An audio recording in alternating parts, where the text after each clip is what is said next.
കളിപ്പാട്ട മണത്തിൽ മണപതിൽ ചോദിക്കുന്ന ഈ പത്തൊമ്പത് നിങ്ങൾക്ക് കൂടെ വന്നിട്ട് ചില കൊല്ലങ്ങളായി നിങ്ങൾക്ക് ദൈവികമായിട്ടുണ്ടായിട്ടുള്ള അനുഭവം എന്താ? നമ്മളിവിടെ വന്നിട്ടിപ്പോൾ ഒരു ഏകദേശം നമുക്കൊരു 8 വർഷത്തോളം നമ്മളിവിടെ വന്നിട്ട്. അതിനുള്ളിലെന്ന് പറഞ്ഞാൽ നമ്മളിവിടെ വരുന്ന സമയത്ത് എന്ന് പറഞ്ഞാൽ വളരെയധികം സാമ്പത്തികം കടബാധിതരായിട്ട് നമ്മളിവിടെ വന്നത്. സാമ്പത്തിക കടബാധിത, വീടില്ലാത്തൊരവസ്ഥ. അങ്ങനെ എൻ്റെ വീട്ടിലേക്ക്, എൻ്റെ സ്വന്തം വീട്ടിലേക്ക് വേണ്ടി നമ്മളോരോ കാര്യങ്ങൾ ചെയ്തിട്ട് നമുക്ക് അതിൽ നിന്ന് ധനനഷ്ടം ഉണ്ടായി. കുറേ അധികം അന്യന്മാർക്ക് വേണ്ടി കാര്യങ്ങൾ ചെയ്തിട്ട് ധനനഷ്ടം ഉണ്ടായി. പിന്നെ ഞാനും ഇയാളും ഇപ്പോഴും വാടകയ്ക്ക് തന്നെ, അന്ന് മുതൽ ഞങ്ങൾ വാടകയ്ക്കാണ് താമസിക്കുന്നത്. പിന്നെ നമ്മളൊരു എന്താ പറയുക, ഒരു ജീവിതത്തിൽ നിന്ന് തന്നെ പോകാം, ആ ഒരു അവസ്ഥയിലാണ് നമ്മളിവിടെ എത്തിക്കുന്നത്. നമ്മളെ വേറെ ആൾ നമ്മുടെ ബന്ധു തന്നെ ഇവിടേക്ക് കൊണ്ടുവന്നാണ്.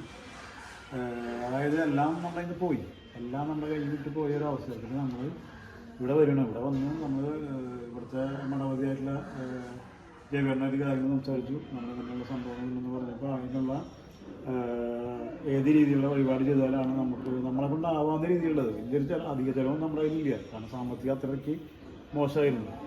അപ്പോൾ അത് രവിയേട്ടൻ മുഖേന, ഇവിടുത്തെ മടവതിയായിട്ടുള്ള രവിയേട്ടൻ മുഖേന കാര്യങ്ങൾ പറഞ്ഞു തന്നു. വെള്ളരി നിവേദ്യമാണ് നമ്മുടെ മെയിൻ പ്രധാന വഴിപാട്. വെള്ളാട്ടും വെള്ളരി നിവേദ്യം, അതാണ് നമ്മുടെ പ്രധാന വഴിപാട്. അത് ചെയ്യാൻ പറഞ്ഞു, അത് നമ്മൾ ചെയ്തു. അതിപ്പോൾ ഈ 8 വർഷമായിട്ട് നമ്മളിപ്പോൾ ഇത് തുടർന്നുകൊണ്ട് പോകുന്നു. അപ്പോൾ അതിൽ നിന്ന് നമ്മൾ പടിപടിയായിട്ട് നമ്മളിപ്പോൾ വലിയ കോടീശ്വരനായിരുന്നായിരുന്നില്ല, അല്ലെങ്കിൽ നിന്നൊക്കെ നമ്മൾ ഓരോ വീട്ടിൽ നിന്ന് വിട്ടുമാറി നമ്മൾ വന്നു. ഫുള്ളായിട്ട് നമ്മൾ അതിന് റിക്കവർ ആയിട്ടില്ലെങ്കിലും നമ്മളതിൽ നിന്നൊരു വിധം നമ്മൾ കരകയറ്റി വന്നു. അതൊക്കെ നമുക്ക് അനുഭവം എന്ന് പറഞ്ഞാൽ വിളിച്ചാൽ വിളിപ്പുറത്തുള്ളൊരു ദൈവമാണ്.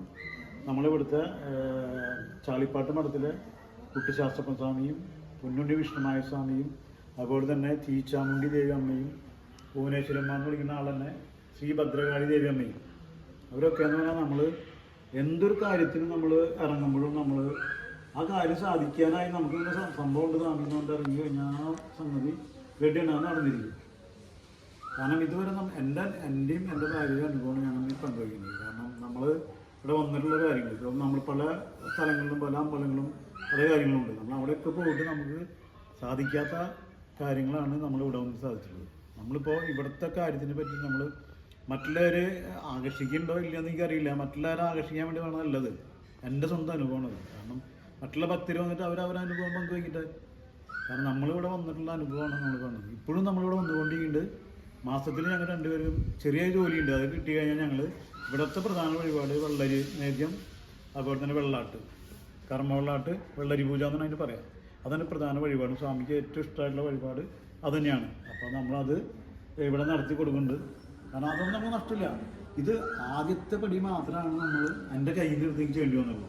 പിന്നെ നമ്മൾ ജോലി ചെയ്യുന്ന അത് മുഖേനയാണ് നമുക്ക് കിട്ടുന്നത്. അത് ഏതെങ്കിലും തരത്തിൽ നമ്മുടെ കയ്യിൽ പൈസ വന്ന് പെടും. ഒന്നിനും പറ്റില്ലെങ്കിൽ ആൾക്കുള്ള പൈസ എനിക്ക് ഉണ്ടാക്കി തരും. ഏത് ഈ വെള്ളരി പൂജ വെള്ളാട്ട് എന്ന് പറഞ്ഞാൽ അതിനുള്ള പൈസ ഇവിടുത്തെ ദൈവമായിട്ടുള്ള സ്വാമി നമുക്ക് ഉണ്ടാക്കി തരും. എൻ്റെ കയ്യിൽ നിന്ന് പൈസ കൊണ്ട് വന്നിട്ടില്ല. ഇപ്പം ഇന്നത്തെ അലങ്കാരം എന്ന് പറഞ്ഞാൽ പുഷ്പാലങ്കാരം എൻ്റെ വക ഉണ്ടെന്ന് 2500 രൂപയാണ് ഞാൻ വഴിപാട് വരെ കൊടുത്തുള്ളൂ. ആ പൈസ വരെ എനിക്ക് കിട്ടിയുള്ളത് അങ്ങനെ കിട്ടിയുള്ളതാണ്. അല്ലാണ്ട് ഞാൻ അതിന് വേണ്ടി ഒരു എഫർട്ട് ചെയ്തിട്ടില്ല. നമ്മുടെ കർമ്മം ചെയ്യാം. അപ്പോൾ അതിലൂടെ ആൾക്കുള്ള വഴിപാടുള്ള പൈസ നീക്കി വെച്ച് തരും. അത്തരത്തിലുള്ള നല്ലൊരു അനുഭവം എനിക്കുണ്ട്. ഇത്തരത്തിലുള്ള അനുഭവങ്ങളാണ് ഇവിടെ വന്ന് ഭക്തന്മാർക്ക് എൻ്റെ അറിവിൽ 57 വർഷമായിട്ട് ഉള്ള എൻ്റെ അറിവ് പ്രകാരം പറയത്തക്ക തരത്തിലുള്ള ഭക്തന്മാർക്കൂടെ അനുഭവങ്ങൾ നിലനിന്നിട്ടുണ്ട്. 10,000 ഭക്തന്മാർക്ക്.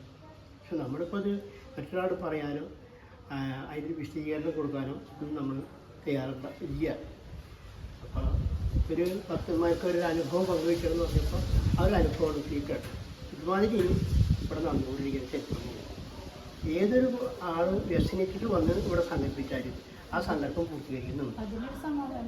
സമാധാനത്തോടു കൂടി മുന്നോട്ട് ജീവിക്കാൻ കഴിയും. അതിൻ്റെ ശാന്ത സ്വരൂപത്തിലാക്കും. അതിനാണ് ദൈവത്തിൻ്റെ ഏറ്റവും വലിയ